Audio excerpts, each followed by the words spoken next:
Good morning, everyone, and welcome to this session where we're going to look at how we can accelerate code quality in the age of AI. And we're going to cover a lot of ground today. And I promise you, we're going to look at both the good, the bad, as well as the slightly ugly side of AI. And we're going to do that by traveling back to 1977. And the reason I want to do this time travel is because I recently got exposed to the promises of AI-assisted coding in an unexpected way. Because earlier this year, I started a new hobby. I wanted to learn how to write games for this beauty. Does anyone recognize that machine? Yeah, a few of you, and I think a lot of you saw it in the keynote yesterday, right? It got a brief mention. This is an Atari 2600, and it's a really, really cool machine. When you start to code on it, you notice that it's also pretty constrained. The first thing you notice is that you have to write all your code in assembly language. Once you get over that hurdle, you realize there's no operating system. So you have to do everything manually, which is quite painful. And then you also notice that you only have 128 bytes of memory. That's pretty limiting, isn't it? Good news are you're being fully compensated for the lack of ROM by having a 4K of ROM. Bad news are you have to use that read-only memory for not only your game logic, but also for all your graphics and sound. So I have to admit, I struggled with this. It was really, really hard. Probably the hardest thing I've ever done. But at some point, I managed to wrap up my first game, and I pushed it to GitHub. And now something interesting happened. I got this ad on GitHub that claimed that I can become 55% faster. So this raised a number of obvious questions. Like, first of all, does Copilot work for 6502 assembly? And I mean, can I become 55% faster at my hobby? And do I really want that? What do I do then? Do I pick up another hobby? So I really start to think about this. And one thing I want to ask you now is how many of you have seen this claim of being 55% faster? So it's like 1/3 of you, maybe. How many of you have read the research paper that it's based on? I see one brave hand. Wonderful. So let's go through this together, because I actually looked at the paper, and it seems that it's a real effect. And I have to admit that I really like this research paper, because like all good research, it's very good at pointing out the limitations of the study. And I want to show some of these limitations to you here. And it's a wall of text. You don't have to read it. I'm going to point out the important things. So first of all, what they claim is that, yes, some people in the study got 55% faster in that they completed their tasks a little bit quicker. And those people were typically more junior developers, right? So it seems to be that junior developers indeed can benefit from this. And I think that's a pretty good thing, because it means that a tool like Copilot could be a pretty good onboarding mechanism, right? What worries me with the study, though, is the final line of text here that says that this study did not examine the effects of AI on code quality. Because that really, really got me thinking. If we think about it, if we have people that might not have as much prior programming experience, and we can accelerate the rate at which we output code, what are the consequences? And I've been thinking about this for a year now and doing a lot of work in that area. But then finally, last month, we seem to finally get the answer, because now a new study was published. And this is a large-scale study where they studied the consequences of using AI-assisted coding on thousands of developers. And if you look at the summary, you see that this study claims that, okay, you might not get 55% faster, but you get 26% faster, in that you can complete 26% more tasks. So it might not be the promise that was originally sold, but 26% faster, that's still substantial, isn't it? It is. But what really caught my eye was the highlighted part here that says that there were no adverse effects on code quality. And this was surprising to me, given all the research we have done, and I'm going to show some of that research to you here. So this surprised me until I read the paper. Do you know what they used to measure code quality? They used build success rate. Now, I want to be very clear about this. There's nothing wrong with using build success rate. It's a great metric if you want to measure build success rate. It's a really poor metric if you want to measure code quality. Because, I mean, code quality is all about, can the code be easily understood? Can it be maintained and adapted to changing business requirements over time? That, to me, is code quality, right? And putting the bar for code quality at does it build at all? I mean, it's a pretty low bar. For sure, we can do better. So I think we're still in this situation where we are facing a world where we're going to create more code faster than we've ever done before. And it's more code of an unknown quality. So what are the implications? There are a couple of implications, and I want to cover them all today. The first one I really want to point out is that there's definitely a human motivational aspect to AI-assisted coding. And I don't think anyone has captured it better than Kevlin Henney. So Kevlin has this great quote where he says that by using AI-assisted coding, we have basically turned ourselves into maintenance programmers, right? We took all these fun and creative aspects of programming, we outsourced them to a machine, and we are now left with trying to understand code that someone else wrote, in this case, a machine. And that's arguably a much harder task than writing the code in the first place, as we'll soon see. And what I find so interesting about this is that today's focus on AI is very much on helping us complete tasks faster. So it's very much about writing more code faster. And if we take a step back and look at what do we as developers actually do, then you will quickly see that we developers, we don't really write code. I mean, sure, we do that too, right? And most of the time our code even works, but the majority of our time isn't spent on writing new code. In fact, given a typical work week, we only spend 5% of our time writing new code. Yet, those 5%, that's where we focus a lot of the productivity tooling today. So let me try to translate this for you. What does that mean? Well, it means if we would really get this 55% faster benefit, given that it's only 5% of the work, it would translate to roughly 1 hour saved per week. I mean, 1 hour is 1 hour. It's not bad, right? If I have an extra hour, I can spend more time with my Atari. So I would be happy. But I also think that the big win is in focusing on the 70%, which is the time we typically spend trying to understand the existing code so we know what to change. So what if we could refocus AI on helping us understand existing code and improving existing code? If we do that, then the benefits are much, much larger. There's no need to settle for just 55% faster. You can actually do 10x better. And I know this sounds like a ridiculous claim, doesn't it? A few of you are nodding. Okay, that's good. Because I'm very happy that I actually have the data that support it. So this claim comes from a paper that me and my research colleague, Dr. Marcus Borg, published 2 years ago. And what we did here was that we studied the business impact of code quality. So we simply measured code quality using a metric called code health. I'm going to talk a bit more about that soon. And what code health does is basically it categorizes every single piece of code as being in 3 categories. You can have green code, easy to understand, and then you have increasing levels of technical debt.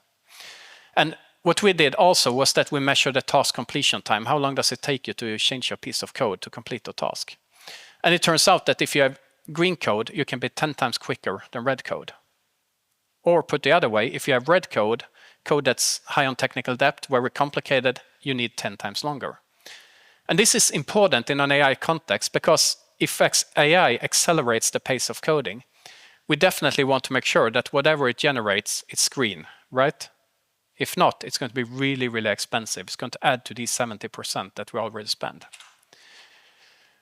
And we also see that there are onboarding costs, right? So unless the code is green, we're going to need up to twice as long just to understand a piece of code, right? So it's going to add to that burden. But there's another aspect to it too. Because if we refocus AI on improving existing code, that means we could take potentially red code, use the AI to help us turn it green, and we could indeed reap the benefits of a healthy code base. So how would we do that in practice? Well, the process of improving existing code is of course known as refactoring. So how many of you have read Martin Fowler's classic book?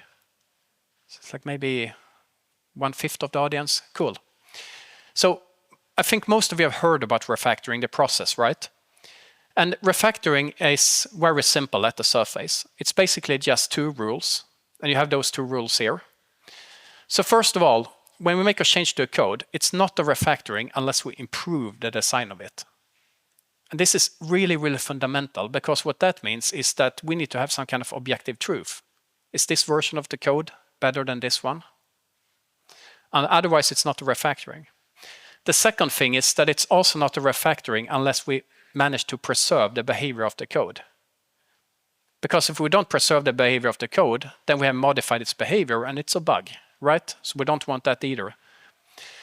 If we fail to keep these two promises, then we're not doing refactoring. We're doing something else. We're doing something called refactoring. That's the actual technical term, I promise you. So we thought that what if we can use the AI to optimize for software maintenance? That's clearly where the big win is. So we did a large-scale study, and we have written up a white paper, and you have a link here in the presentation too. The paper is called Refactoring versus Refactoring.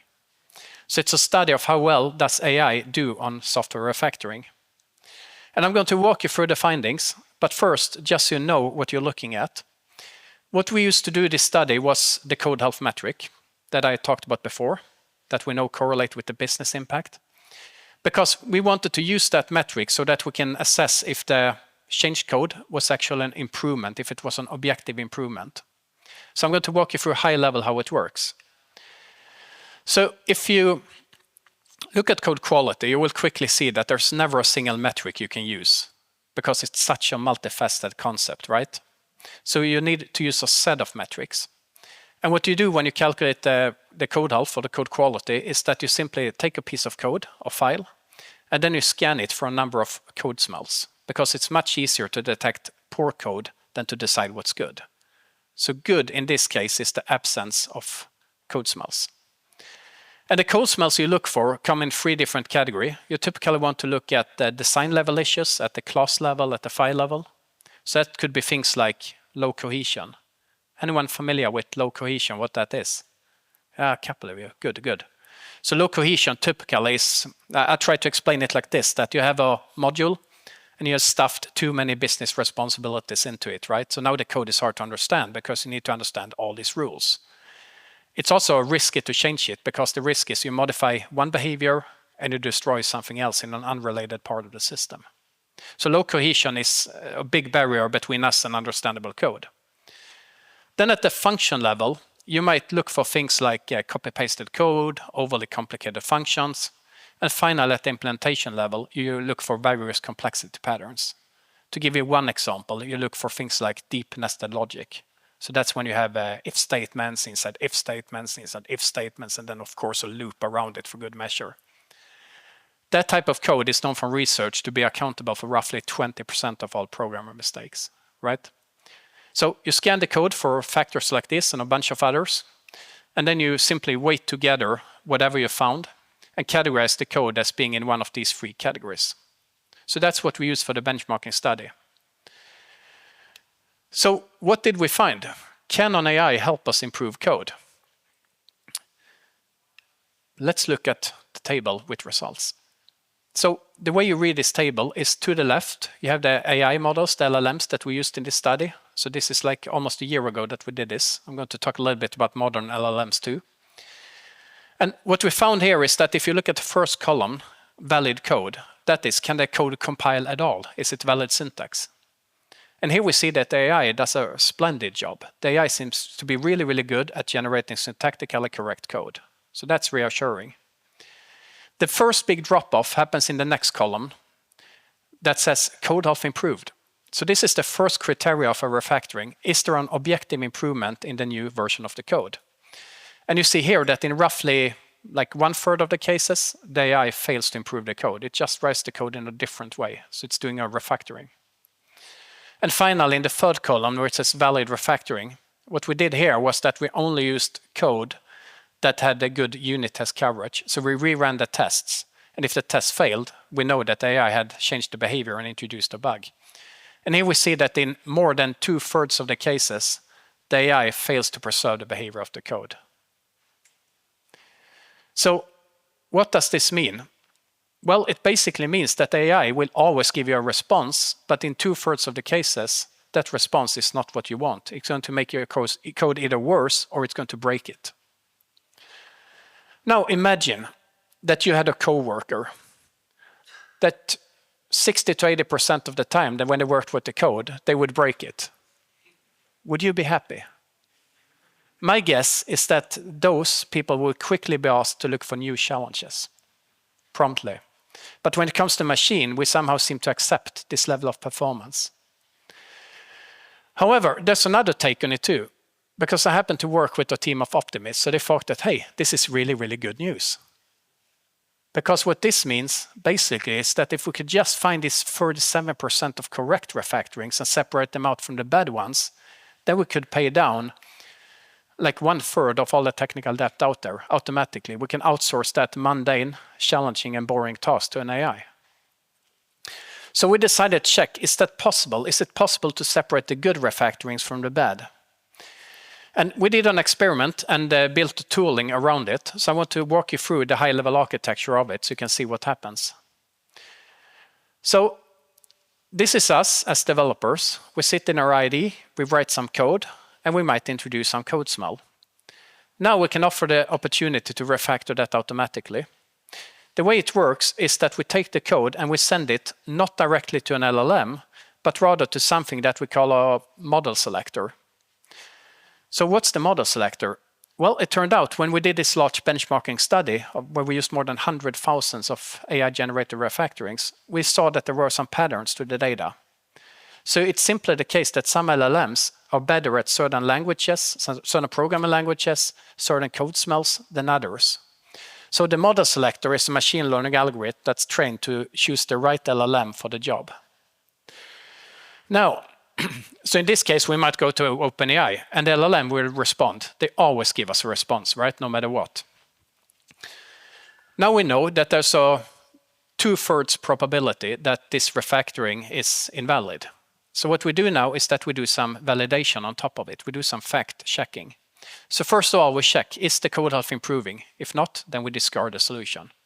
And then we also do some basic semantic validation to see, is it likely that this code does the same thing as it used to do before?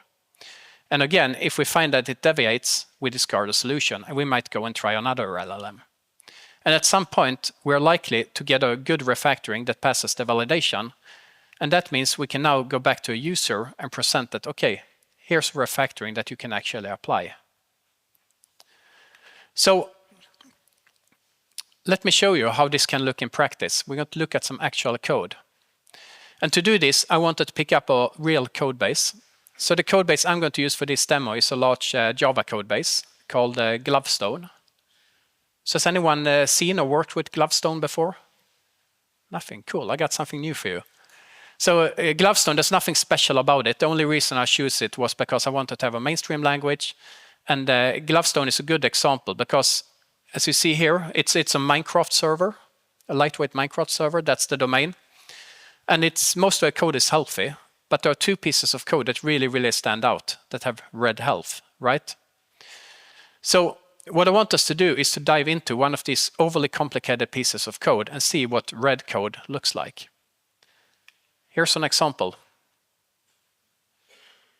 What's the problem with this piece of code? My take on it is that you actually don't need some kind of code analysis tool to reason about this, right? You can immediately just look at its shape and it will be pretty obvious that it's a problem. However, this is really just a fraction of the actual code. The real code looks a bit more like this. So this is the full function. Have a look at this beauty. Nope, doesn't stop there, it goes on. So what do you think about this? Who would like to refactor this? How long would it take you? I mean, where do you even start? And of course, what could possibly go wrong? Right. So this is where I think AI really, really helps, because this code to a human, it's a massive resistance if you ask someone to refactor code like this, and it's a big risk. So let's see what the AI can do for us. So I'm now back in my IDE, and I want to refactor this deep nested logic that we talked about earlier, right? So let's see how it looks. So I'm going to play my demo here. I see I have an auto refactor, I press it. And what happened now under the hood was that we went to this model selector, we found the right LLM for the job, we asked it to do the refactoring, we validated the solution, and it got back to us. So what did the LLM actually do? I think it's pretty interesting. It took these large chunks of complex logic here, and it extracted it to a new function and put a descriptive name on it. And this is something that I really, really like. I know that I come across as an AI skeptic. I'm not. I just think we need to use the right tool for the right job. But this is one part where I think the AI really shines. Because the AI is very good at one thing that we humans traditionally haven't been good at. An AI is very good at naming things, right? So if we look at this name, the AI identified what's the behavior of all this complex code. Well, it initializes the graphics. That's pretty nice. So that's much easier to reason about. The AI is also very good at identifying these separate responsibilities so that we can extract them and simplify the code. I'm going to show you one more example. So let's use a slightly simpler example so we can grasp the code. So here's another piece of code from Glovestone. So we see here that we have an indication in the ID that this is a complex method. So what's a complex method? It's simply a method where you have stuffed in a little bit too much logic. So you have a lot of branches, lots of if statements, lots of loops. And that's pretty taxing on the human brain. It's hard to reason about that code. And you can easily imagine this code growing, right, to like a couple of hundred lines. So let's see what the AI can do here. So again, I ask the AI to refactor it. It goes through the model selection, we do some validation, and we get a response back. And of course, yeah, we can diff it and we can inspect the details and see what did AI actually do to the code. So have a look at this. The thing I want to point out is that by adding this fact-checking layer on top of the AI, we can get guarantees like that if we apply this change, then we will improve the code quality. It will be objectively better. And there's a pretty good chance that we preserve the semantics of the code. So that now I can do a pretty quick inspection. And if I'm happy with the solution, I can just apply it. And my code is now a little bit healthier than it used to be. So let's take a deeper look at what LLM actually suggests that we do. So this is the code that we started out with. By automatically refactoring it, we could transform the code to the left to the code on the right. And if I look at the code on the right, is this the kind of code I would write myself up front? Probably not. I mean, I can see ways of improving this. But I think the point here is that the code on the left is pretty hard to reason about. The code on the right is obvious. And the reason it's obvious is because the code is so simple and it reveals its intent. And once I can start to reason about code, it becomes much, much easier to do the next and perhaps more advanced refactoring steps myself. So this is something I've found that the LLM is really, really good at helping us understanding and revealing intent, even in complicated code. Now that you have seen how it looks in the real world, let's look at the actual facts. How many of these good refactorings can we correctly capture using techniques like that, and how many bad refactorings will slip through? Does it really work? Well, after we had built this tooling, we redid our benchmarking study. So we ran it on another bunch of 100, 200,000 refactorings and saw how it performed with fact-checking. So at its core, it's the same LLMs. The only difference is that now we have a layer on top of them where we filter out the good from the bad. And you see it here compared to GPT 3.5.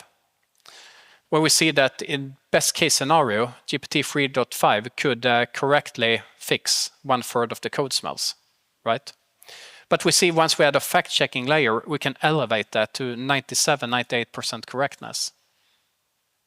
And now I know what you think, 98% correctness. Does it mean that if I do 100 refactorings, the AI will break my code in 2% of the cases? Yes, that's exactly what it means. And the good news with that is that 98% correctness, that's actually outperforms even human experts. So what I find so interesting about this is that if we can augment AI with validation and fact-checking, then we can actually reach the level of human expert performance. We can have the best of two different worlds.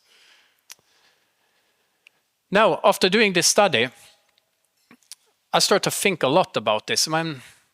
If we have this capability of automatically cleaning up code and fixing code, couldn't we use that to fix all the technical debt out there? What if we just take this robot and drop it on our legacy code base and it kind of, passes through it and transforms it and refactors it automatically? Wouldn't that be a big win? What do you think? Well,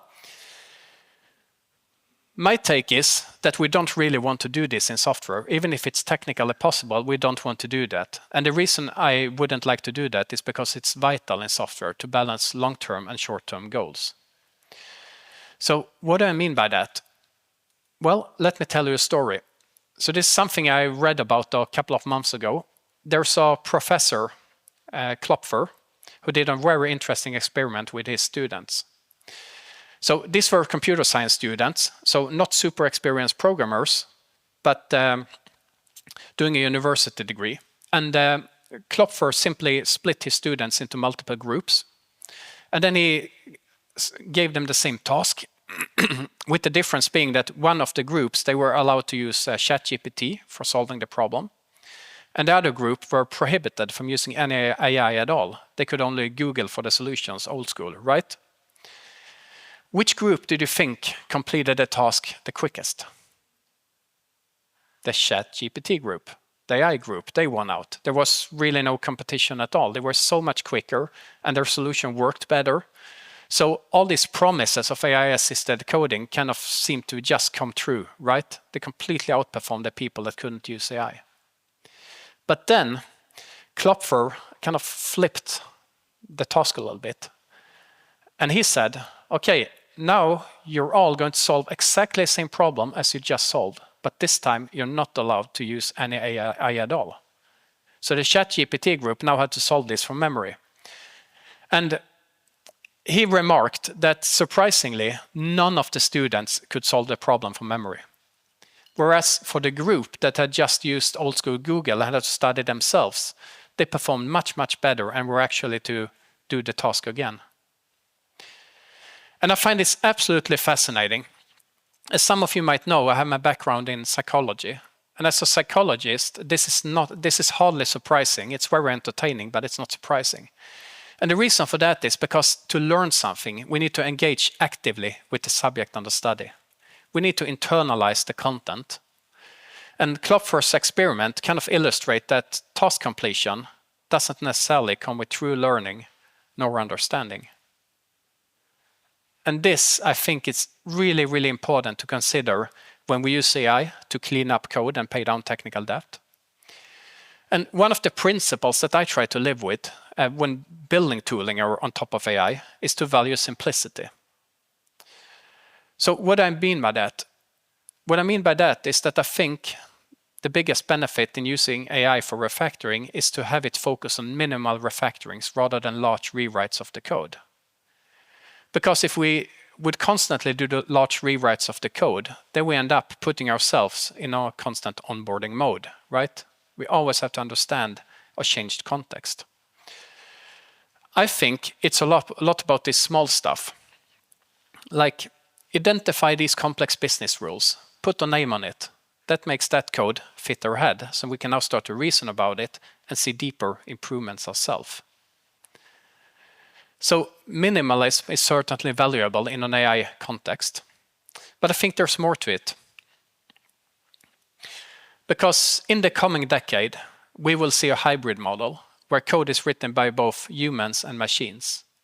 And in that context, it's very, very easy to mistake code writing speed for productivity, right? That's a little bit where we started out the discussion today.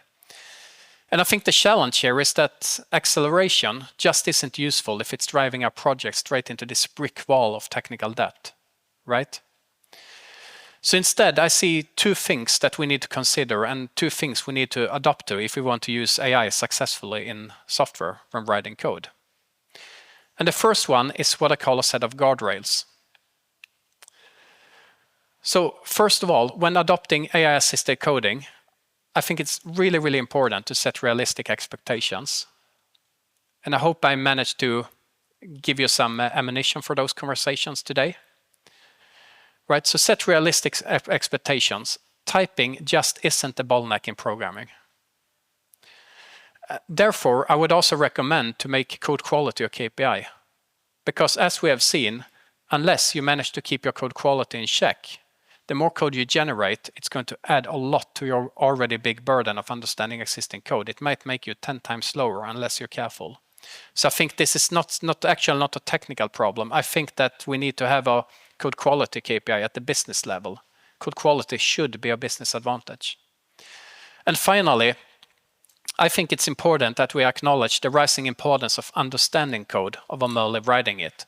And that's what we should optimize our tooling for, and that's what we should optimize our processes for. And I've been working with AI-assisted coding myself for a couple of years now, and there's one principle that I try to live really, really hard by.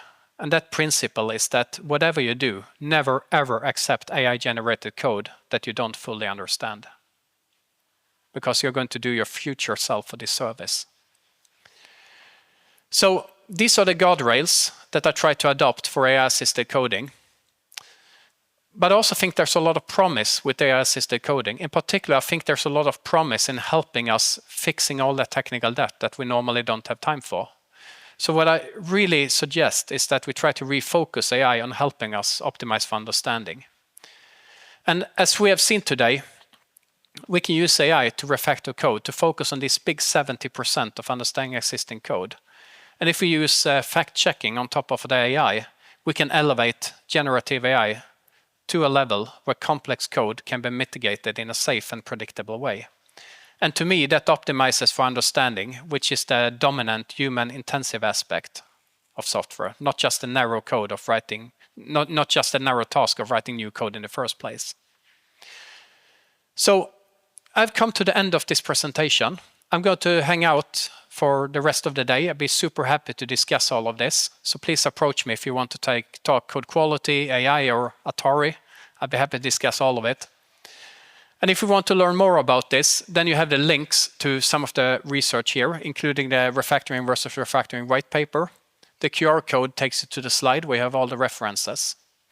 And of course, if you want to try this on your own code, then there's a free VS Code extension that you can download and try out the refactorings yourself and form your own judgment. And should you be interested in maintainable code in general, then you could probably do worse than checking out my new second edition of Your Code is a Crime Scene.